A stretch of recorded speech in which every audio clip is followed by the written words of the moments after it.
அதிரம்ல one of the most frequently asked questions தான் அட்ரஸ் பண்ண போறோம். ஹவு டு ஆர்டர், எங்க பிளவுஸ் சைஸ் எப்படி உங்ககிட்ட கன்வே பண்றது நிறைய பேர் கேக்குறீங்க.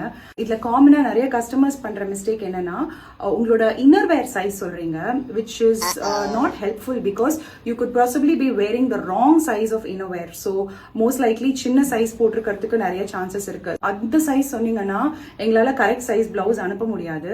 இன்னொன்னு, இதுக்கு முன்னாடி உங்களோட readymade blouse purchase experience base பண்ணி ஒரு சைஸ் பெருசு இல்ல 2 சைஸ் பெருசு அப்படிங்கிற மாதிரி ஆர்டர் பண்றீங்க, which is again not helpful for us. ஏன்னா நாங்க வந்து we go with your exact bust size. So I'm going to show you how to measure your bust size before you order with us. எங்களுக்கு வந்து we need the exact bust circumference that runs along the middle of the bust. So நீங்க எங்களுக்கு எக்ஸாக்ட்டா உங்க bust circumference அனுப்புனீங்கன்னா we'll be able to send you the right size of blouse. So in this case it is 35. Hope this clarifies your query. Thank you. Bye.